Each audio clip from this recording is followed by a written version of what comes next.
evening, ladies and gentlemen. Now everybody expects me to beat army. Though my name is Amarender, people call me Amarender Bahubali. That's different case altogether. Though I'll try my level best to finish my talk as soon as possible. So I will be covering IF perspective in respect of TPCR. TPCR, now we all know what is TPCR. I will be covering my talk and the scope what I flashed on the screen, but don't bother about that. It will not take that much long time. There's no flash on the screen. Oh, sorry.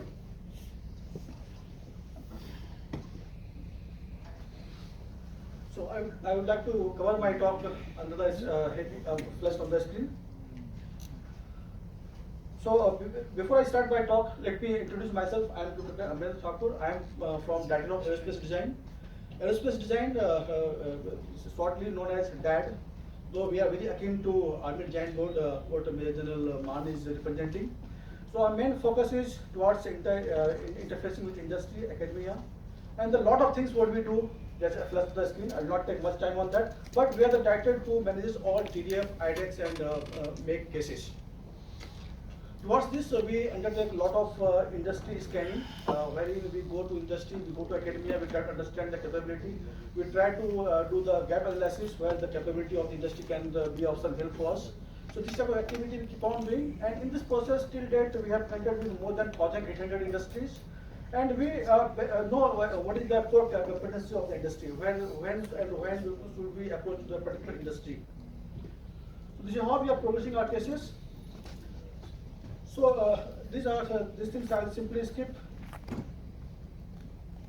Yeah. Now coming to this particular task, I was given from Centros to cover how we frame the TPCR. So if I talk about framing the TPCR, the foremost requirement, most important point comes the threat perception assessment, then design capability, where do you want to be, and whom against to fight for.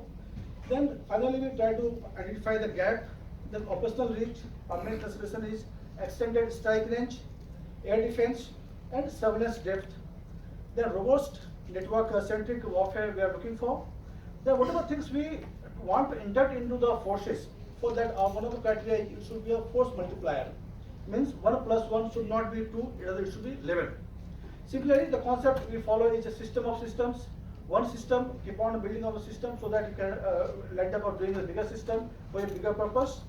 System should be modular in concept, and the foremost thing is it should be interoperability. The thing was brought out by my level counterpart, interoperability and jointness. This is what we are looking for. Finally, the indigenous sovereignty. We want all the products, all the capabilities to be developed in the country. This is what are the main lookouts. Now coming to tech areas, what we are basically concentrating on. If you see, this particular slide covers almost all aspects of technology, starting from weapon system, be it defense space, satellites, be it air defense, electronic warfare, unmanned aerial system, content, just name it. Almost every domain it covers.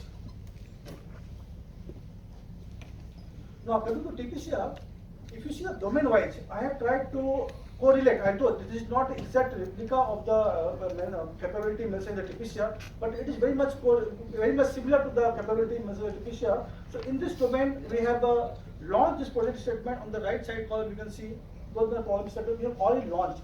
Means for this particular type of project, the contract for DND has been signed, and with DND they are at say milestone 1, milestone 2. It has started moving forwards. Similarly, for the joint projects, total 41 projects are there for the IF.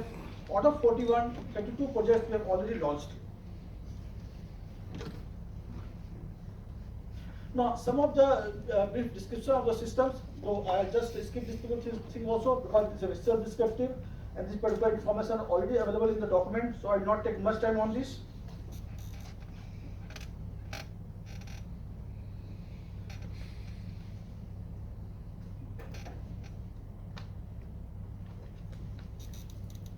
Now, one aspect I was told to cover that how the requirement of Air Force is different. So, the uniqueness not is a very apt word to use particular for this particular aspect, but yes, I have tried to use this word. How our requirements are a little different.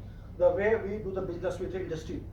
First and foremost is the airworthiness certification and QA aspects. It's very stringent. You must have realized during the previous talks. stringent integration. The moment it comes to ground-based system, though it is relaxed. But the moment it comes to some airborne platform, the integration aspect, the testing evaluation becomes much more stringent. High R&D and the investment and long gestation period are one of the critical area which industry needs to be aware of. These are the point we need to focus on. Then one is important aspect that in most of the capability of RIF, there is a convergence of multiple technologies. One technology is one not just not suffice to get one technology, you have to converge at least number of technology to the product. There is scope of continuous improvement and spiral development. The Government of India policy is also giving you this leeway. Particularly in added cases, the spiral development gives a lot of debate to the industry and MSME. Even if you are able to meet even my 70% of my basic essential requirements, the contract can be given to the industry, and subsequently we expect you to improve on the product. Then rapid technological changes, demand for new technology. If you see the technology life cycle, so one study I read, that it said that technological life cycle of a technology has shrunk almost by 50 to 60% in last 5 to 6 years only. If I compare with the last 10 to 20 years, this thing has further shrunk. So last 5 to 7 years only the life cycle of the technology has shrunk. So this thing we need to be aware of. Unless until we are right step in the right direction, we will not be able to meet the expectations.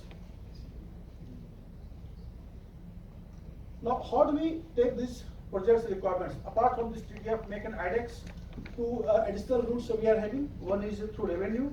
DFPDS schedule 10.2 and schedule 12.3. These two routes we are exploring to launch the product. The 180 projects we are having right now, this is in addition to the projects we are having in the revenue routes. Close to 18 projects right now we are running into revenue. Similarly, DTTI is basically defense technology and trade initiatives with the government of US, in which we are having right now one project, 5 more projects we are going to launch.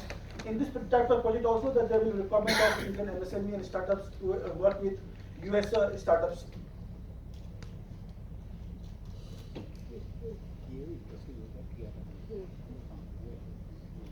These two documents we came out recently. This IF compendium for problem statement and one problem statement which was released for academias.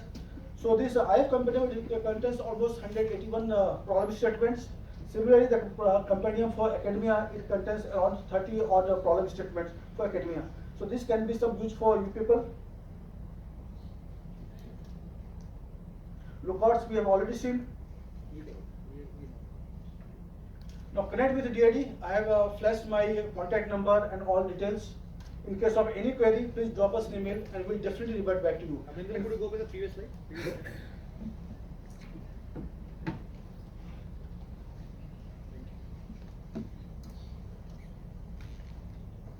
In fact, on an average, we meet at least 2 to 3 industries in a week, at least 2 to 3 industries, and at times it goes to 4 to 5 industries. Apart from interaction with the industry, we generally conduct the industry outreach events wherein we invite all industry partners to visit our bases. We showcase our requirements, our products, our deficiency, our requirements are being showcased to them so that industry can have a better understanding about the requirement. Similarly, on almost every alternate month, we are having webinars with industry. These webinars on theme-based webinars in which we invite only a particular type of industry working in particular domain only. So look for these particular opportunities and connect with us. So with that, I have tried to finish my talk, and I think, sir, I have. Thank you. But you know, still at Being used to prevent leaks now.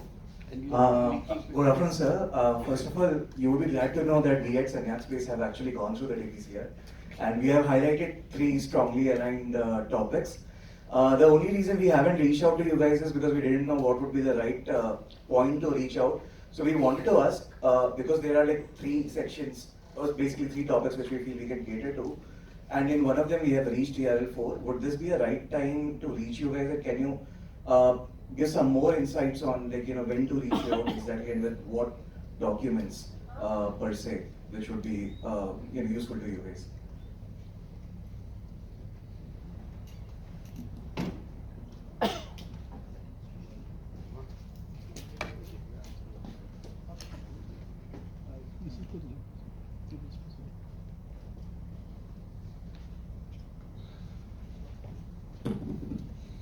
Check. So, I would like to answer it in a very simple one line. Actually, you should reach out to us as soon as possible. There is no denying factor in that. And a simple email, it helps. I'll tell you why. You are saying you are at TRL 4, right? After that, when you start going down the TRL levels, you would have already reached a point where you are the product finalization. Am I right to say that? You're reaching a point of how a prototype should look like. And then when you reach out to us, and we say that no, this is not what we had in our mind, it would be setting you back, both in terms of money, both in terms of time.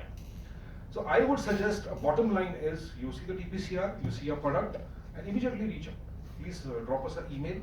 And as I mentioned to you that at least for the Navy, my commander is also here who looks after it.